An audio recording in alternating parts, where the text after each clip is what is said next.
Լրագրողներից հետաքրքրում է, թե ինչու է Տիգրան Ավինյանը խուսափում լրատվամիջոցների ներկայացուցիչների հետ հանդիպումից, ասուլիսներից եւ հարցը, բայց արդեն բովանդակային հետեւյալն է կարմիր գծերի վերաբերյալ դարձյալ եղավ որոշում եւ քաղաքապետարանը այն բողոքարկեց։ Ինչու է հետեւողականորեն քաղաքային իշխանությունը չի ընդունում այն պարտությունը, որ կարմիր գծերի թանկացման հիմքում դրել էր ըստ էության անարդյունավետ է, սկսած որ երթևեկությունը կարող է որոշակի առումով բեռնաթափվի եւ այլն, եւ երկրորդ հարցը կոռուպցիոն դրսևորումներին են վերաբերում ըստ էության չկա շաբաթ, որ քաղաքապետարանում կոռուպցիոն բացահայտումներ չլինեն, սրա վերջը ինչ է լինելու։ Շնորհակալ եմ։ Շատ լավ, հերթով անդրադառնամ բոլոր հարցերին էլ։ Նախ քաղաքապետի մասով, եթե չեմ սխալվում, քաղաքապետը տարբեր ժամանակահատվածներում ունեցել է ասուլիսներ, ինչպես նաև տարբեր իր շրջայցների կամ հանդիպումների ժամանակ բնականաբար պատասխանել է լրատվամիջոցների հարցերին։ Վերջի հարցազրույցը որպես այդպիսին, դա մայիսի 28-ին էր հապարանում, երբ մի շարք լրատվամիջոցների ներկայացուցիչներ հարցեր են եղել եւ կարծում եմ քաղաքապետը այդ ժամանակ էլ է պատասխանել, որոշ ժամանակ առաջ հիշում եմ, երբ որ պաշտպանված սրտի քաղաք նախաձեռնության հետ մեկնարկը տրվեց Հանրապետության մետրոյի կայարանում, այդ ժամանակ էլ է լրատվամիջոցների ներկայացուցիչների հարցերին պատասխանել, չեմ կարծում որևիցե տեսակի խնդիր կա եւ առաջիկայում, երբ որ քաղաքապետը ասուլիս կունենա, վստահ եմ դուք ներկաներդ եւ նաեւ այլ լրատվամիջոցներ հնարավորություն կունենաք ձեր հուզող հարցերին պատասխանելու։ Ինչ վերաբերվում է կարմիր գծերի դատարանի որոշմանը, այսպես ասած։ Հիմա տեսեք, նախորդ անգամ էլ երբ որ դատարանը կարմիր գծերի նախագիծը Երևանի քաղաքապետարանի կողմից որ ներկայացվել էր, դրանից հետո Երևանի քաղաքապետարանի կողմից այդ մասով բողոք է ներկայացվել եւ նաեւ բողոք է ներկայացվելու նաեւ այս երկրորդ որոշումը, որը որ արդեն կայացվել է դատարանի կողմից, տեսեք, այն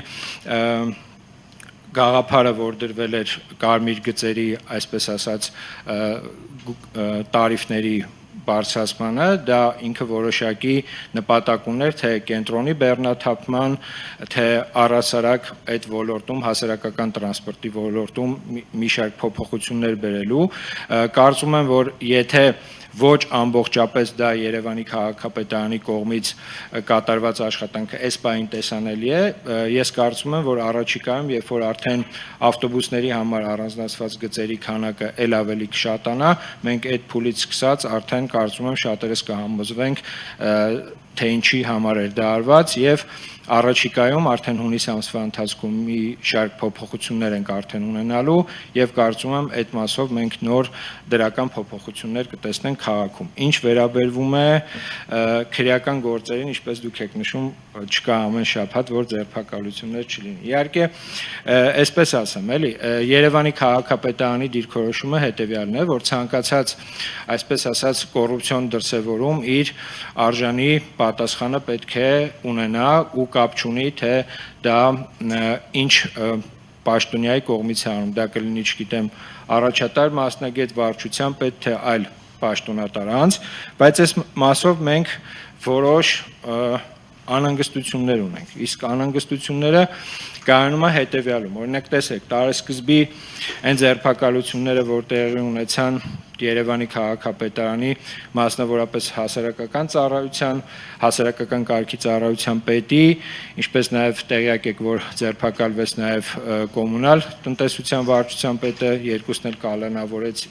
կալանավորվեցին, բայց այդտեղ մի հետաքրքիր բան կա, էլի իրականում բոլորի անմեղության կանխավարկածը հաշվի առնելով, մի դեպքում մարդը կալանավորվում է ինչ-որ մի միջնորդություն ենթադրյալ իրականացնելու համար, մյուս պաշտոնյան ձերբակալվում է նման միջնորդությունը մերժելու համար։ Դրա համար մեզ համար կան օրինակի համար այդ տեսանկյունից խնդրահարույց իրավիճակներ, մասնավորապես նաև կարող եմ շեշտել Արաբկիր վարչական շրջանի, պարոն Արամ Ազատյանի կալանավորման փաստը, մարդը փաստացի 1 տարի շարունակ գտնում է կալանքի կալանավորված է եւ եթե չեմ սխալվում նաեւ իր փաստաբանները այդ մասով տվյալ գործը ուղարկել են եվրոպական դատարան, այսինքն Երևանի քաղաքապետարանը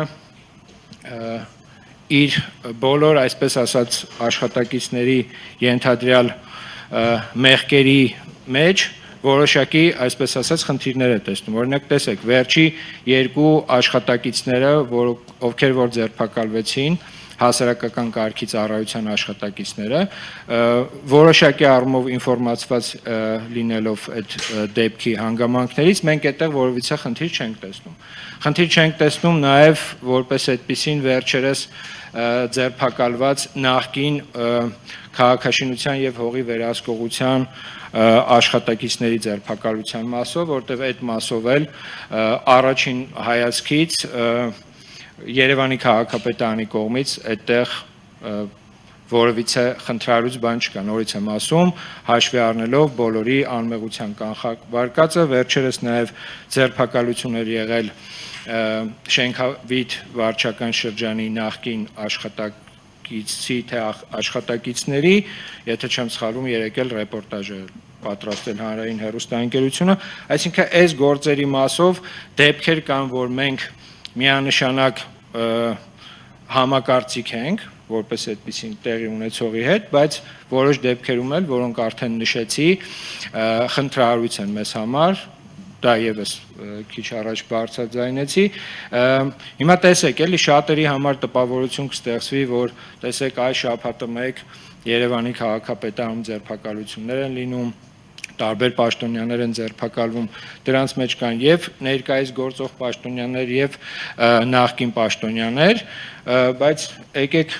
մի հատ պատկերացնենք հետեւյալը, էլի Հայաստանի Հանրապետությունում տան շատ տարբեր կառույցներ, տարբեր լիազորություններ, տարբեր լծակներ ունեցող վերահսկողության ֆունկցիաներ ունեցող արձանագրություններ կազմող եւ այլն։ Հիմա եթե նույն օպերատիվ հետախուզական միջոցառումները, այսպես ասած, այն պարբերականությամբ, որ վերջին շրջանում եղել են Երևանի քաղաքապետարանում, լինեն այլ կառույցներում, ես չեմ կարծում, որ օրինակ դուք նոր վերնագրեր գրելու նյութեր չեք ունենա, էլի, այսինքն մենք ուրախ կլինենք, որպեսզի այն օպերատիվ հետախուզական միջոցառումները, որ վերջի շրջանում ինտենսիվ Երևանի քաղաքապետարանի շուրջ են տեղի ունենում, տեսնենք նաև այլ կառույցներում։